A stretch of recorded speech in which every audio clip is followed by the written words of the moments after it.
conversation with Eric Neal of the YMCA of Indiana County is brought to you by Marcus and Mack, a law firm representing injured people. And Eric is on the line with us even at this moment. Eric, good morning. Good morning, Todd. How are you? Wonderful. It's good to have you with us here today. Is it really hard to go inside the Y when you're looking at a day like today and saying, I want to be outside? Yes, it is. Fortunately, at the YMCA, there's plenty to do outside as well as inside, though, so you're good. That's right. Yeah. Okay, so let's talk about a couple of things. I wanted to talk about, one of the things that we should be discussing this morning is summer programs, because we're thinking about being outdoors. You've got a lot of them going on, don't you? Yeah, they're coming up. Yeah. Okay, so tell me about some of those and what folks need to do to get involved. Yeah, well, probably our two biggest things in the summertime.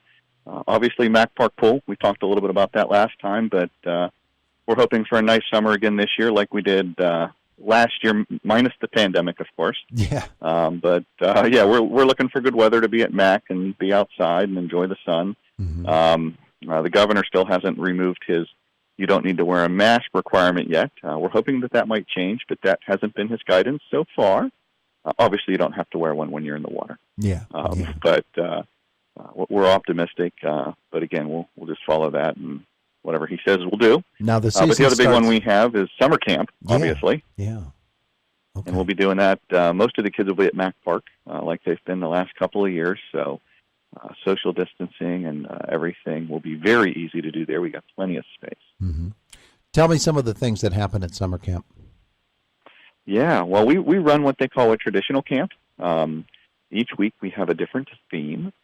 We generally align one of our field trips, which is usually on a Thursday or Friday, with that particular theme. So they'll go to the Science Center or the Museum of Natural History or something like that, some sort of an educational field trip, which is just lots of fun. Mm-hmm. But each day you'll go through traditional camp activities. You'll have morning activities. You'll have health and wellness programming.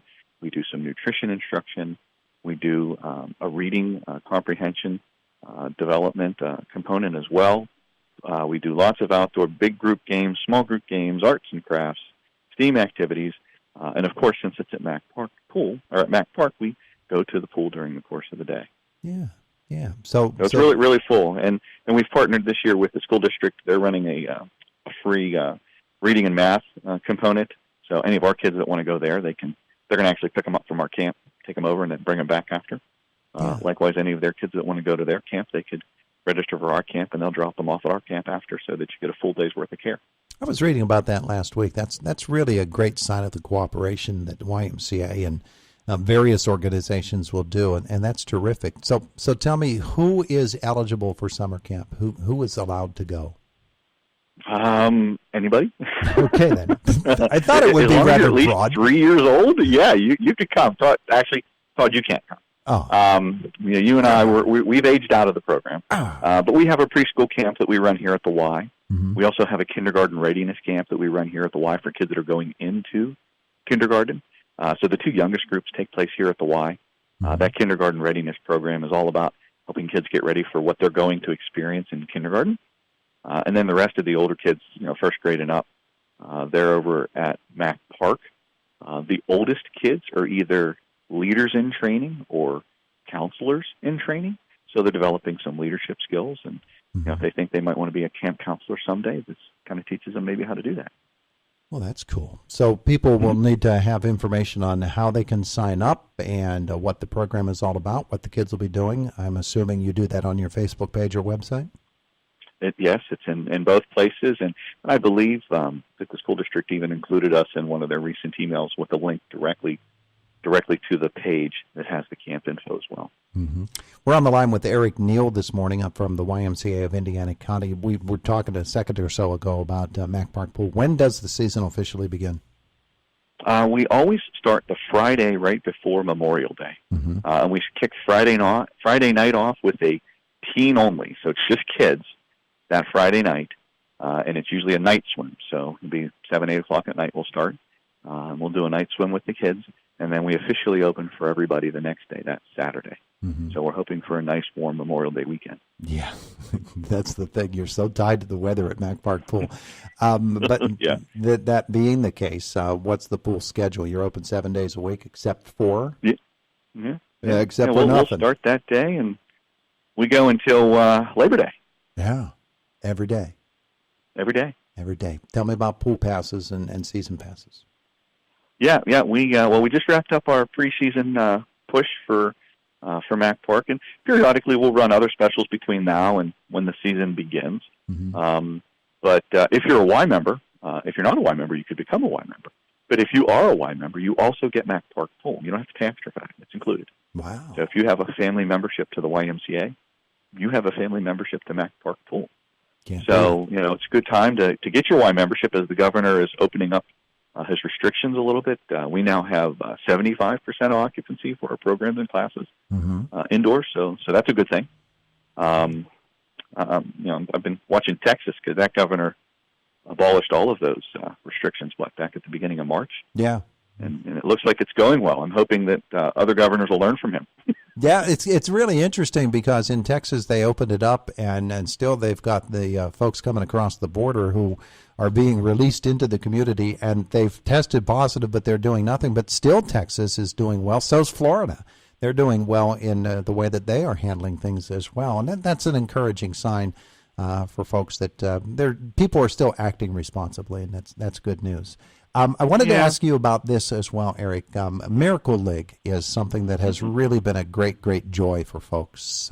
And last year's season, of course, was so badly affected by it. What's this year look like? Well, it's amazing. So, that population is a very high-risk population when you're talking about disease and infectious disease and things like that. So we really didn't do any of those programs last year. Which was really, really hard because, like you said, we've had so much success serving that population over the last several years.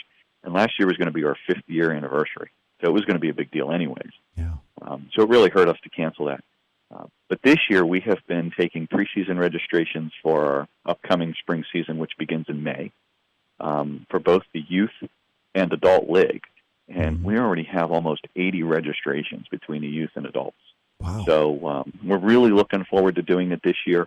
Obviously, we're going to make sure we take the precautions with our participants as they're out on the ball field and make sure that our volunteers and everybody stays safe.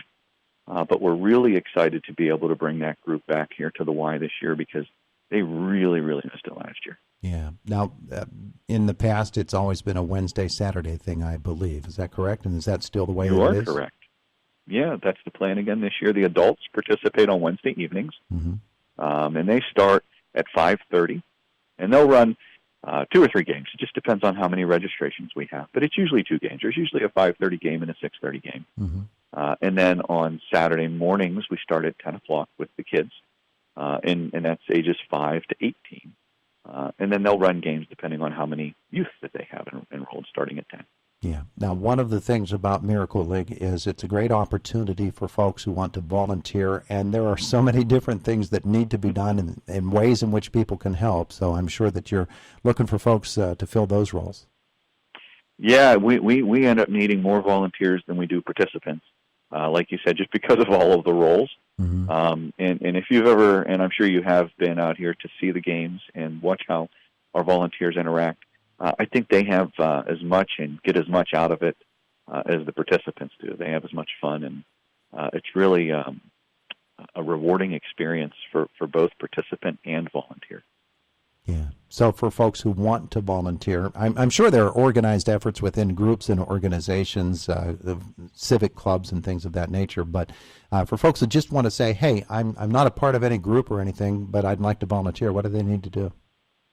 Yeah, they can stop by the Y or just give us a call, and we'll connect them with our volunteer coordinator. We have a volunteer application, probably like any other organization would have who has volunteers. It's pretty simple. A lot of it can be done online. But yes, we gather some information and then arrange or align them with their interests. So if they want to work with one of the participants directly, we make sure that we take the necessary steps to help that happen, or if they want to help with the behind-the-scenes things, with the wraparound activities that happen each day, we connect them there. So, we want people to do the things that they feel comfortable doing, and we have plenty of opportunities. Mm-hmm. Terrific. We're talking with Eric Neal, YMCA of Indiana County. Just a minute or so left with Eric this morning. Anything else folks need to know about what's happening at the Y right now? Well, I want to give a shout-out to our Piranha swim team. Last year got interrupted. Obviously, we couldn't finish out our championship season. Mm-hmm. So this year, again, interrupted. But we got to go participate in a handful of championship meets here at the end of the season. We went to York, Pennsylvania twice for 2 different meets. We went to Ohio once for a meet, actually twice for a meet. And I got to tell you, blown away. Our team is always one of the top teams in Western Pennsylvania, if not the top team in Western Pennsylvania, and always a very high-level competitor at the state level. It's really kind of a hidden gem here in Indiana, mm-hmm. but the kids did so unbelievably well.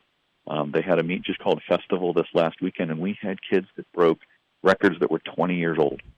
I mean, it was amazing, and they finished it off with a bang. Such a hugely successful swim season, and we're getting ready to start our summer season, which we'll practice indoors until school's out, and then we practice outdoors. So we want to talk about a real safe way to get involved in a sport. One of the safest places to be if you're going to be indoors is in the swimming pool, just because of how clean that environment is with the chemically treated water and everything. Mm-hmm. So we're getting ready to start our summer season, and great time for kids of all ages, 6 and up, to get involved. So we're getting ready to get that rolling again. Terrific stuff. He is Eric Neal, YMCA of Indiana County. Eric, thanks so much for being with us this morning. Appreciate it. Thanks for having me, Todd. Have a great day. You too, buddy. See you. It is the voice of Indiana County, WCCS, 101.1 FM and AM 11.6.1 FM and AM 11.6.1